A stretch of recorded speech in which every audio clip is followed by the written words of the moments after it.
vous avez des champignons qui ont élu domicile sur votre gazon ou encore dans vos plates-bandes. C'est un peu plate. Sachez par contre qu'il y a quelques variétés de comestibles, mais vous devez être sûr à 110% de savoir quelle variété c'est avant de les déguster. Alors, dans le doute, mieux vaut s'abstenir.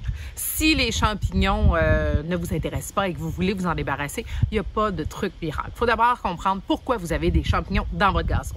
Vous avez des champignons parce qu'il y a de la matière organique qui est en décomposition. Ça peut être un compost qui n'a pas fini de décomposer, des vieilles racines, de l'agglomération de résidus de gazon ou même encore des vieilles briques qui pourraient être dans le sol. S'il y a des champignons, il y a décomposition. Alors, quoi faire?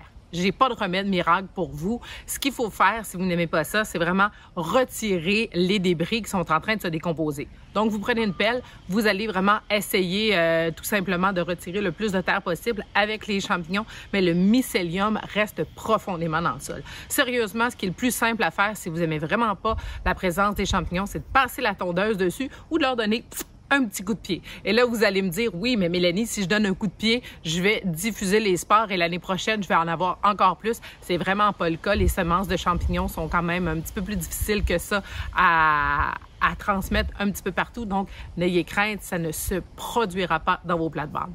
À ne pas faire, parce que je les entends souvent, deux choses. Mettre de la chaux. Si vous mettez de la chaux, ça n'a aucune incidence sur la présence ou non des champignons. La chaux sert à changer le pH de votre sol. Je le répète, même si votre beau-frère ou votre belle-sœur vous a dit « mets de la chaux », ça sert à rien.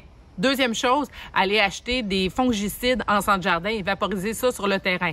Ça ne sert encore une fois à rien parce que le mycélium est vraiment sous la terre. C'est pas le champignon le problème. Le champignon, c'est comme la fleur du mycélium. Le problème est sous la terre et il n'y a aucun fongicide vendu en centre jardin qui va pouvoir vous aider. Les champignons apparaissent à des temps bien précis quand les nuits sont plus froides, la température est plus chaude, il y a plus d'humidité. Il y a vraiment un petit cocktail qui fait que les champignons vont émerger. Soyez un peu tolérants, ça ne dérange rien, sauf peut-être l'œil.